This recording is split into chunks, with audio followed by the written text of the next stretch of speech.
Hello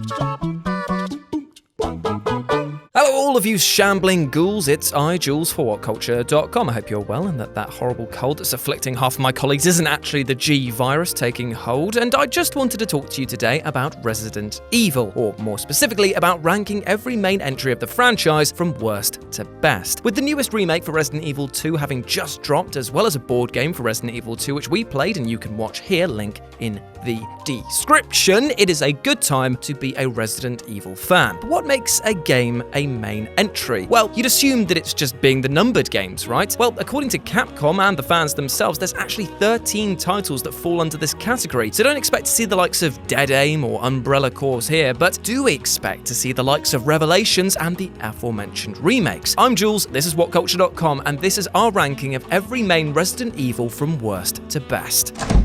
Number 13, Resident Evil 6. Resident Evil 6 is at once possibly the most ambitious and at the same time most lackluster main entry in the franchise. It's not without its charm, what with the 3 main campaigns and a 4th secret one managing to feel unique enough to justify a playthrough, but it's bogged down by, well, just too much content. It was meant to be the developers acknowledging how their series had progressed, with Leon's campaign being a look back to the good old days of survival horror, Chris's being focused on the action that would take over the franchise, and Jake's, well, I guess it was meant to be a reminder of the effect of Nemesis, but it totally fell flat on its face more often than not. What we got therefore was an unfocused, repetitive slog that, while sporting some amazing visuals, aired so close to being silly that it wasn't taken seriously as a result.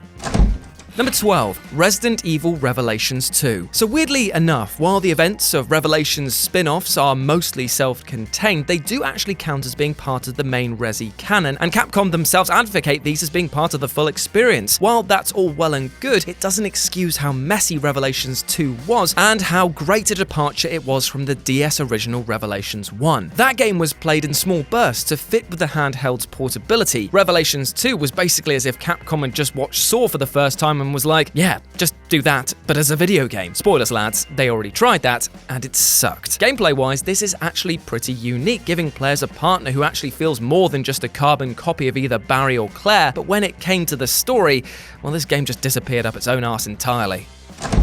Number 11, Resident Evil 5. Now personally, I loved this game. Sure, it was a massive departure from Resident Evil 4, and the plot did err into the ridiculous more times than it ever had a handle on horror, but being able to play through the game co-op with a mate created some brilliant moments. On paper, Resident Evil 5 should have been able to take the raging fire created by Resi 4 and carry the torch, but because of its stance, which weighed almost 100% on action over horror, it lost a lot in its transition. The action was solid, but having it exposed with all that sunlight made it all the more apparent that the series was leaving its roots behind. This was exemplified when the most terrifying thing that players would often see was just the dumb as moss AI being used when playing in single player for both enemies and your partner. No, don't use the first aid spray on yourself just because you brushed a wall, god damn it. This, for many, along with early accusations of racism present in the game, drew negative attention, and while the game sold extremely well, it is still considered by many to be one of the weaker entries in the franchise.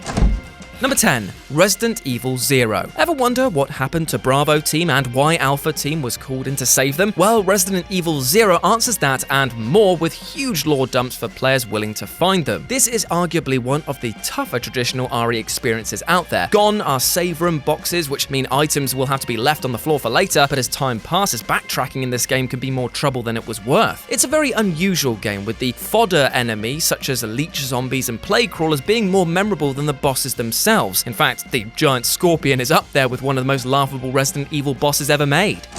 Number 9, Resident Evil Revelations. Choosing to release this game for the DS at first seemed like a bold choice for Capcom. The main entries had been focused on consoles for so long that many were worried that the tiny portable device wouldn't be able to muster up the spooks. Capcom responded with Resident Evil Revelations, a game which managed to play to the strengths of the DS by making the experience feel episodic and user-friendly. The result is a game that, while being lighter on terror, still provided a tight and involving experience. Slotting into the timeline between 4 and 5, Revelations attempted to bridge the gap and explore Jill and Chris's time as BSAA agents rather than just being thrown into their roles in Resident Evil 5. Playing this is truly recommended because the tight enclosure of the ship creates a truly eerie atmosphere that even main games have failed to capture. Plus, I mean, if you say to someone that it's a zombie cruise ship, how can you not want to play that?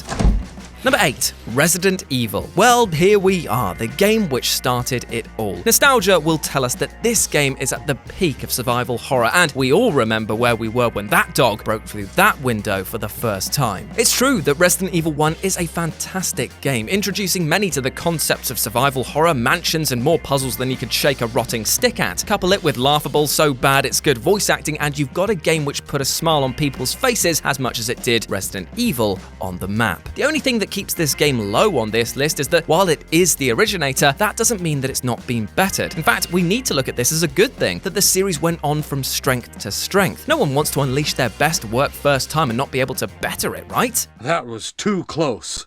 You were almost a Jill sandwich. Number 7. Resident Evil Code Veronica X. Code Veronica is the best Resident Evil game that almost never was, as it came from issues faced when trying to port Resident Evil 2 to the Sega Saturn. As a result, the creators took a step back to work on Veronica and turned Resident Evil Nemesis, which was originally going to be a spin-off itself, into the official third installment in the franchise. This time meant that real love and polish could be added to their then Dreamcast exclusive, and it debuted to massive critical praise and as the 4th official entry in the main canon. Unfortunately, while it was a fan favourite, it drew poor sales due to the flagging platform. Therefore, when it was poached by Sony and bumped up to Code Veronica X, more content was added, and the result was the best Dreamcast Resi becoming an even better one on the PS2. A massive strength of the game was its settings, which were inspired by European Gothic designs and even more unnervingly, the likes of John Carpenter's The Thing when it came to secret snowy bases. It's truly a brilliant game that I'm glad that Sony had the good sense to capitalise on and release to a wider market.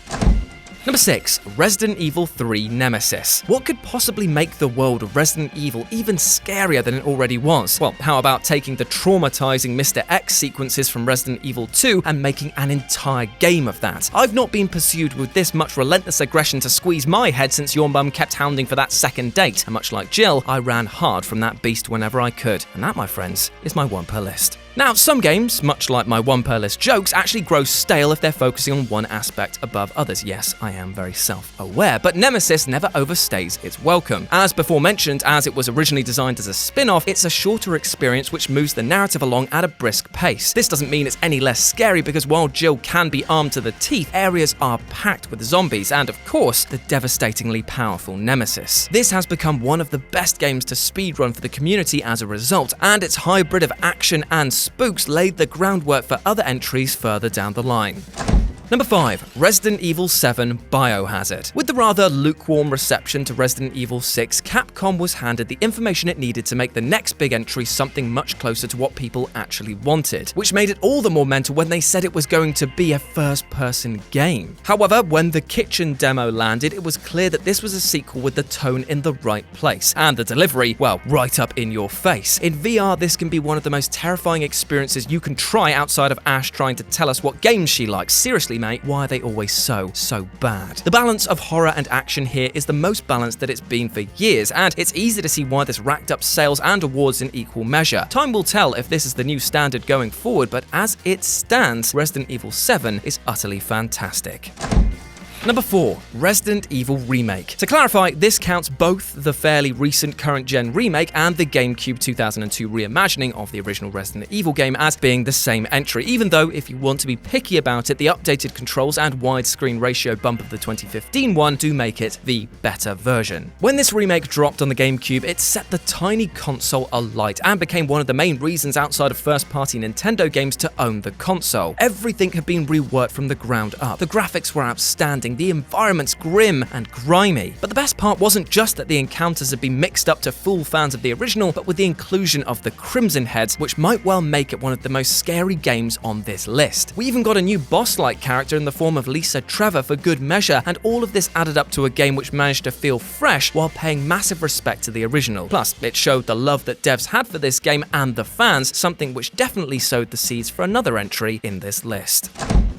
Number 3, Resident Evil 2. This may well be the perfect example of a sequel building upon the original in all the right ways. After the cramped confines of the Spencer Mansion, the mere idea that Resident Evil 2 was taking to the Raccoon City streets was mind-blowing, and the game delivered fear in spades, showcasing an entire city overrun thanks to the shady doings of Umbrella. Plus, this introduced us to two of the best Resident Evil protagonists going, rookie cop Leon S. Kennedy and Claire Redfield, as well as some of the most iconic enemies. Yes, hello Liquor, I see you up there, keep that thing to yourself, mister. If the original was packed with standout moments, Resident Evil 2 doubled down on them hard, and moments of zombies on fire shuffling through deserted streets, tyrants charging after you, and desperate escapes from underground labs now sit burned into my mind even years later thanks to this game. Well, this game and the next entry.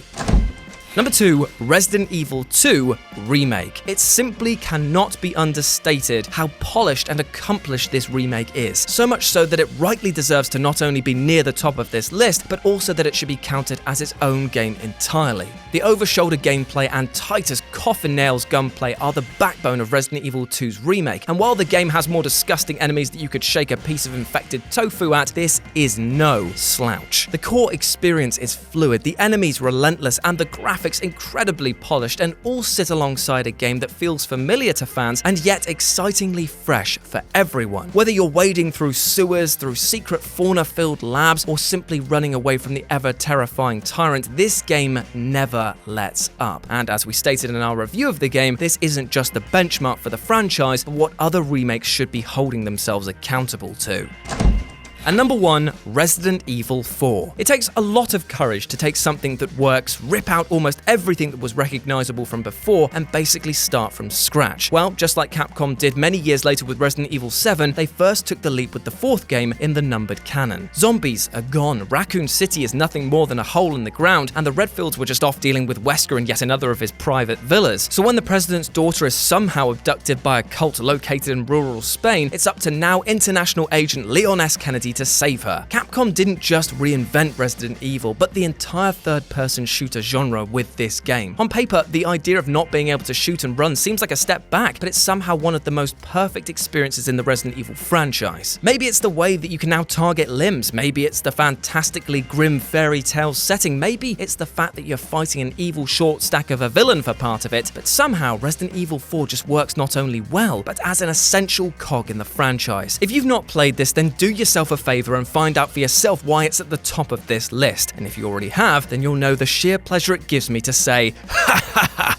thank you. And there we go, that was ranking every main Resident Evil franchise entry from worst to best. Let me know what you thought about down in the comment section below, as well as your own rankings. How would you have ordered this absolute mess? Now, if you'll excuse me, I'm going to go off and try to understand how some people are completing Resident Evil 2 Remake in about an hour and 5 seconds. I've got a lot to learn, but I will endeavor to try and do it, and you can check out our sort of stuff that we've got on the streams that we're doing on Resident Evil 2, all of our other content as well, listed down below at the sides all over the place. Don't forget to subscribe. Go follow me at RetroJ with a 0 over on Twitter, and as always, you have been awesome. Never forget that, and I'll speak to you soon. Bye!